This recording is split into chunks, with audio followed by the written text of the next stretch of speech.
Maud Welter, bonjour. Bonjour. Vous êtes la directrice associée de Logis, l'agence spécialisée en location meublée à Paris. Nous allons parler aujourd'hui ensemble des clés d'une bonne relation bailleur-locataire en location meublée. Alors, quelles sont les bonnes pratiques à adopter avec son locataire?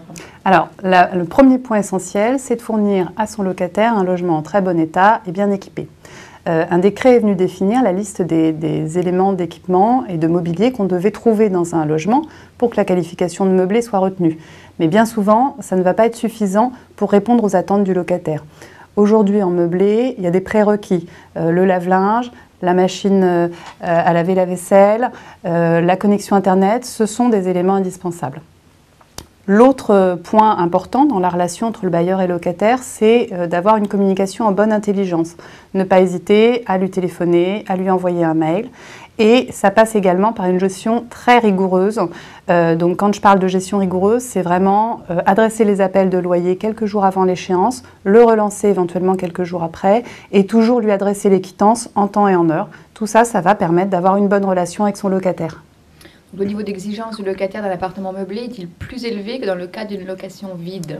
Oui, le niveau d'exigence est bien plus élevé et le bailleur doit avoir conscience qu'il peut être sollicité en soirée, le week-end, éventuellement pendant ses vacances, car le locataire va rencontrer une difficulté, que ce soit le lave-linge qui tombe en panne, la connexion Internet qui ne fonctionne plus. Et donc c'est vraiment important pour le propriétaire d'avoir un carnet d'adresses bien fourni et d'être en mesure de faire intervenir donc techniciens, entreprises, rapidement, voilà, dans un délai tout à fait raisonnable pour le locataire. Et est-ce que la loi Allure a-t-elle contribué à pacifier les rapports locatifs ou au contraire a-t-elle renforcé le déséquilibre dans la relation? Alors elle a renforcé le déséquilibre.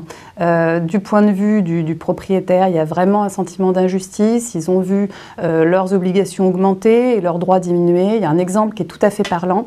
Il était traditionnel dans les contrats de location de prévoir des pénalités à la charge du locataire s'il payait son loyer en retard. Aujourd'hui, ces clauses sont interdites.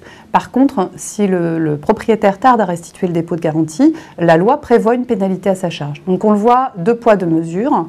Du point de vue du locataire, il y a aussi beaucoup de déceptions. Les locataires espéraient pouvoir se loger beaucoup plus facilement grâce à la loi Allure et en fait, ce n'est absolument pas le cas. Donc on a plusieurs mesures, hein. Le plafonnement des honoraires des agents immobiliers, ça n'a pas changé la donne.